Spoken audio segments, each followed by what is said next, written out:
The Triumph Spitfire led an extensive life, 18 years in fact, from 1962 to 1980. And over that time, there were countless revisions and new generations and new engines which show the evolution of Triumph's humble but mighty Spitfire.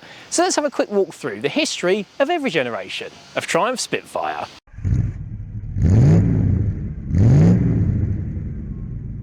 But first, our friends at Lancaster Insurance are running monthly giveaways. You can win all sorts, from experience days to tools, restaurant vouchers and tech. So click the link below at the end of the video to enter their latest competition. Launched in 1962, the Spitfire was standard Triumph's challenger to small, minimalist roadsters like the MG Midget and the Austin Healey Sprite that enjoyed roaring success across the globe. To save costs, the new sports car would be based on the Herald's separate chassis underpinnings with 8 inches chopped out of the wheelbase. After his many styling successes elsewhere in the Triumph range, Michelotti was commissioned to design the new Roadster, and the result was a gorgeous little sports car that was classy and elegant. After a brief hold-up in proceedings, with standard Triumph's financial issues ultimately resulting in a British Leyland takeover, the Spitfire 4 was finalised for production in late 1962. The 4 part of the name hinted at plans for a later 6-cylinder variant that sadly never came to pass, although we did get the Spitfire-based GT6 complete with 6-pot Vitesse engine in late 1966.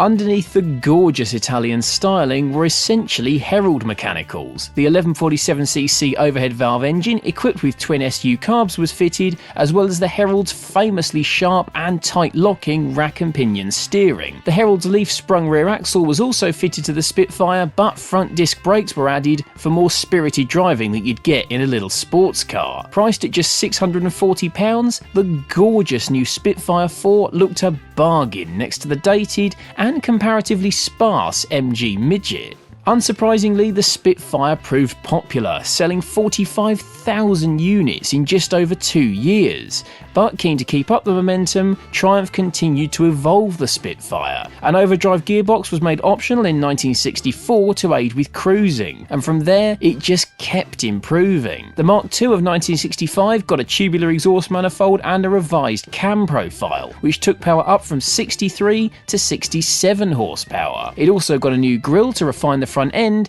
revised seats and new carpeting throughout the interior for a slightly plusher cabin. 1967's Mark III Spitfire changed things even further, with the front bumper profile and the front springs raised slightly to comply with safety regulations, which resulted in, if anything, an even prettier Roadster. The rear overriders were deleted and reverse lights became standard, whereas inside there was a new wood veneer instrument binnacle and a smaller steering wheel. The fiddly packaway hood finally gave way to a more practical folding affair, but perhaps the biggest change for the Mark III was the engine. The 1147 unit was brought out to 1296cc, which was teamed with a new exhaust for a raughty note, but also less cabin drone. The result was 75 horsepower and a respectable 13.4 second 0 to 60 time. The Spitfire was going great guns, with over 100,000 examples built by 1968.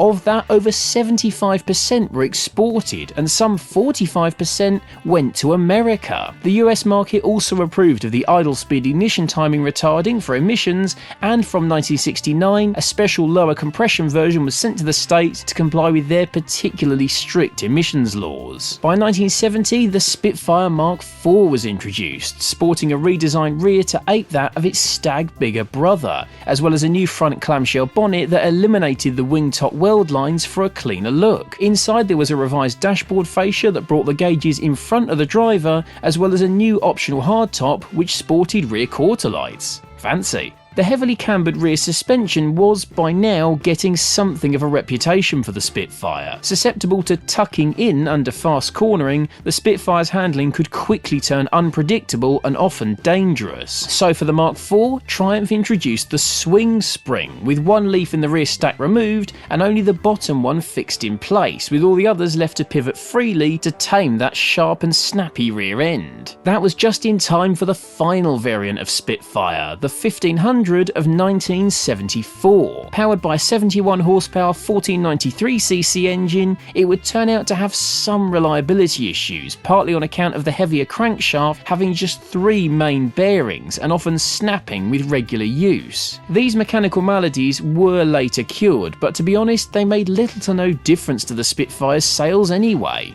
The 1500's first gear synchromesh, reclining seats, lowered wider stance and more modern rubber bumpers tempted over 95,000 customers to buy one. The Spitfire would ultimately see out its days as the 1500, built until 1980 and ending up being the final car built in Triumph's Canley plant shortly before it closed in August of the same year. Over an 18-year life, the Triumph Spitfire sold around 220,000 units. Impressive figures for such a little sports car. Throughout that life though, it remained as affordable, stylish and as fun as it ever had, and it's no wonder that it remains a hugely popular classic over 6 decades on from its release. The Spitfire was, and remains, a triumph.